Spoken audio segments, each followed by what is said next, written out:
So good morning everybody and welcome to 10:27 a.m. 27th of April, Freedom Day in South Africa, and this is the first of our Leadership Ascent conversations. We're a couple of minutes early just to give the class time to get together, but please say hello wherever you are and in whatever format you're watching. We're allowing this to go onto Facebook and YouTube, but if you're a YouTuber, stick to that because that's going to give you a lot more options. We're not going to close off any of these classes except Starting Point. Only Starting Point, which has really got information and material, will require a link. If you have a link and you got onto it using the link, it's still valid, but it is also open to anyone. So good morning, everybody. Lovely to see you all. Tando, good morning. Mareka, I see you. Vincent and Michael Collier and Brandon, good morning. Dalton, that is, good morning to you all. Well, we got ourselves 2 or 3 minutes to get going before the class is established. We're looking at the life of Joseph this week, Monday to Thursday. I'm going to do it 10:30 a.m. and repeat at 7 p.m. so you can get your friends to jump on board, but it's intended for the international community. It's morning for many of them at that time. And so thank you, Brandon, for the compliment. We love doing church in this way too. And so there'll be daily devotion, which I'm in 1 John at the moment. I'm going to do 1 John, 2 John, 3 John, Jude. At 10 every morning over a cup of tea, right? And then we're going to do Leadership Ascent 10:30. Now, you'll see that we've started broadcasting as FHTV daily program. That's because we're adding more to it. Since lockdown is probably going to keep churches in this format for a couple more months. We pray not, but probably we're going to do more so we can get in touch with you more. So Leadership Ascent, everybody, good morning. Thank you for jumping on board. Now you might wonder, hello Odette, thank you, I see you in Midrand. You might wonder what the Bible has to say about topics like that. Hi Nikki, I see you. What the Bible has to say about topics like that. You'll be absolutely amazed at how incredibly applicable scripture is to the marketplace, to politics, education, to environments like the creative arts and art spaces. There are so many incredibly important spaces that the Bible holds a very strong foundational pillar of strength in. And I want to introduce you to reading the Bible, seeing from the Bible in that way, because it might unlock something that's really of interest to you, something that's really of passion to you. So we'll give everybody an opportunity to jump on board. Let me try something here. I'm not sure, they're teaching me how to be a DJ, right? And every time I get something wrong, I WhatsApp back the production WhatsApp group the emoji of an orangutan, because that's how I feel when I hit these buttons and I hit the wrong one. But you haven't, yes, it worked. If you haven't already done so and weren't part of Daily Devotion, consider downloading that app so that you can find out more about how we're doing things and don't have to rely on us getting your email address right and sending it to you. You get to load it all. Create your own church profile on that app and update what you want when you want. So it's free of charge. It's on all platforms. Look for it. That's the image you're looking for. Download it and let's have a conversation around it. Okay, so everybody, we're in Leadership Ascent, week 1, lesson 1, and we're dealing with the life of Joseph during this week of classes. There will be 4 classes in this conversation, one every day at 10:30 a.m. and a duplicate or repeat at 7 p.m. So you need only watch one.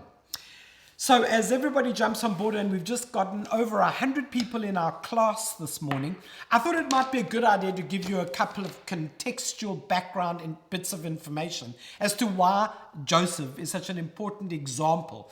And for those of you who don't know, Joseph is regularly used as the man who had a dream of the sun and the moon and the stars bowing to him. He told his family it was them.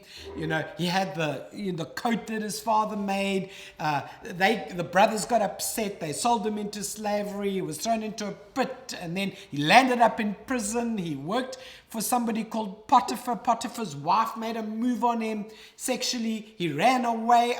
There were just so many things in this guy's life. But he's most famously known as Prince of Egypt because he could interpret dreams and he could give advice on what to do about those dreams. Advice from God.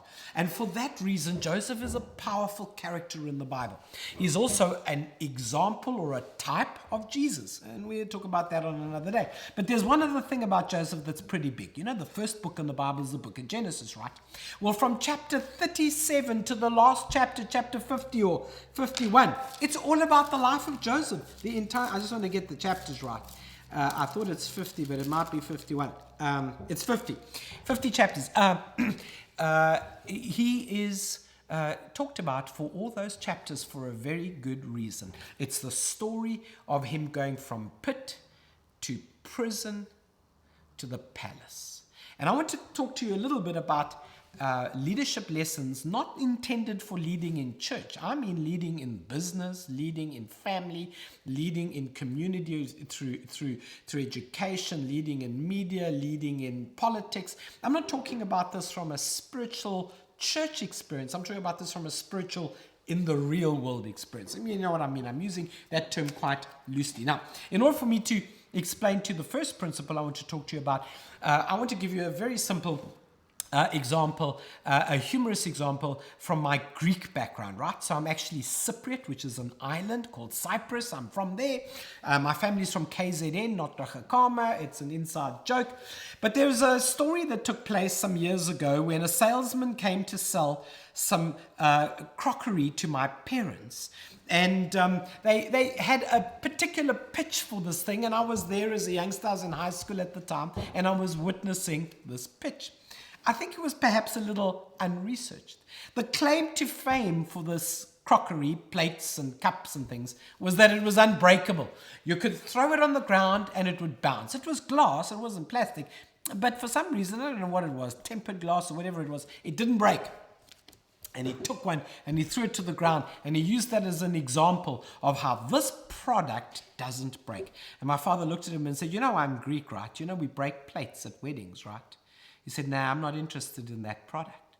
And I'm sure that my dad just really didn't want to buy a product. But it was a huge lesson, a monumental lesson for me on learning the customer, not just the product. And I want to talk to you about how Joseph was incredibly powerful in this way.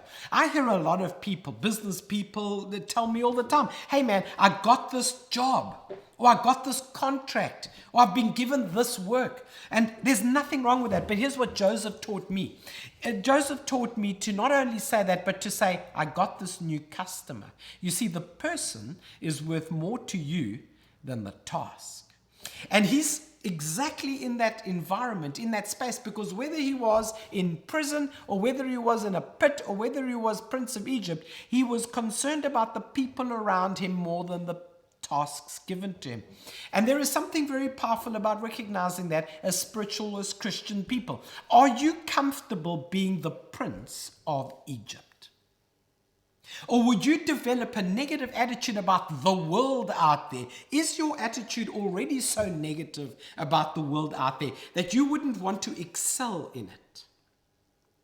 That's a good starting point for understanding leadership, because you can't lead what you don't love. It'll come across inauthentic. When you love something, you learn to lead it well.